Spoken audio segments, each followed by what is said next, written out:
काम दिमाग पुराना हो जाता है, ऐसे तो शरीर आत्मा भी थोड़ी पुरानी हो जाती है।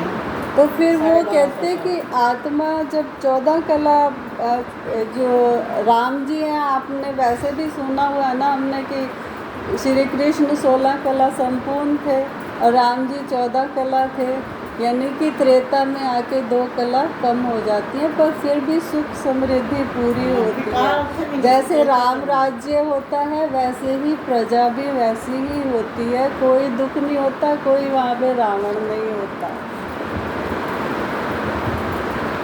रावण तो फिर उसके बाद जैसे ही हम द्वापर में आते हैं ना, तो फिर कला बहुत कम हो जाती है, सिर्फ 8 कला रह जाती हैं।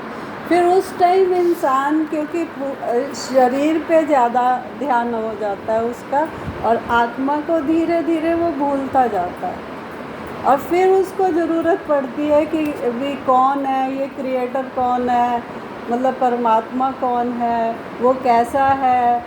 तो उस टाइम फिर वो जो है ना उसकी खोज शुरू होती है। फिर जिस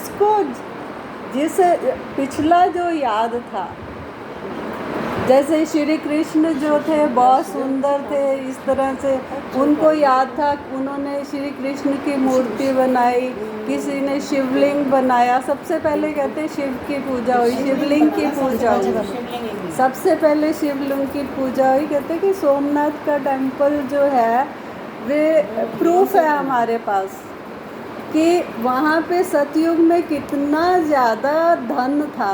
ऐसे थोड़ी भारत को सोने की चिड़िया कहते हैं कि इतना ज़्यादा धन था, हीरे जवाहरात इतने ज़्यादा थे। तो ये सोमनाथ का टेम्पल जो है वो एक प्रूफ है।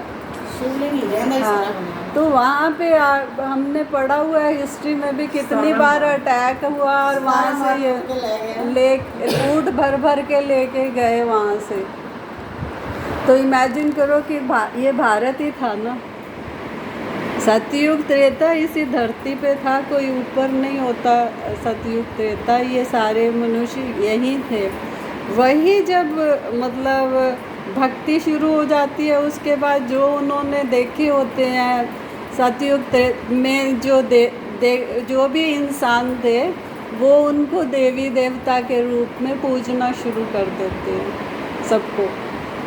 तो वो वैसे भी संपूर्ण थे, और श्री कृष्ण तो कहते हैं कि सबसे जो है श्रेष्ठ आत्मा श्री कृष्ण थी उस टाइम।